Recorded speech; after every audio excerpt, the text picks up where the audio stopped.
Okay.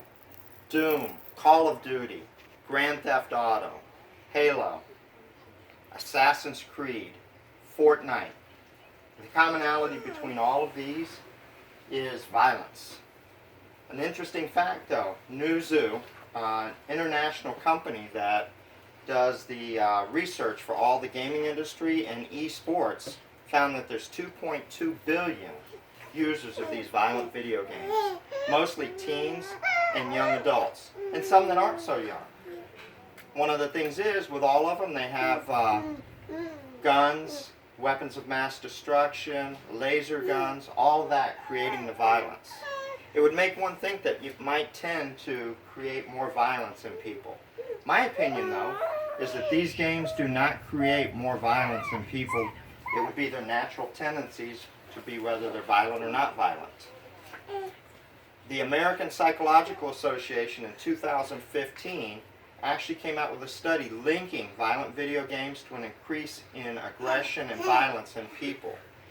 In 2016, the American Pediatrics Association came out with the same link showing that violent video games showed more aggression in people that played them. We also have retired Army Lieutenant General David Grossman, who wrote The Assassination Generation. He linked all the mass shooters in recent times to being violent video game players and showed the causality between the two. Now, those that say no are people like Ben Shapiro. He's a political commentary writer and a lawyer. He says no based on the First Amendment. He says you shouldn't ban video games. It should be actually the parents that control what the kids watch. And in his opinion, a lot of these games are immoral, and he wouldn't let his kids watch them, but he says the government shouldn't actually be in control of what we watch and do. Also, Phil Chalmers, he's an authority in juvenile suicide and killers. He says that video games are not necessarily the main link to creating somebody more violent or making a killer out of them. What he did say, though, is it may actually contribute to that, but there's other factors involved, such as broken homes, societal factors, media with other violent tendencies and things like that. So other causes are actually included in there that help it. Now, if you look at some of the industrial facts, with the 2.2 billion players, there's only a small percentage that actually commit any type of violent crime. So the industry itself, if you look at all those people, it shows that there isn't a direct link. So who's right and who's wrong? Well, if we go back and we look at the AARP, in 2018, they brought up some new facts from the University of New York, disagreeing with them, showing no link to that. Also, another section of the APA came out and did more research with more facts and more recent research showing, again, also that their original stance of violent video games causing more violence in young people to be incorrect and untrue.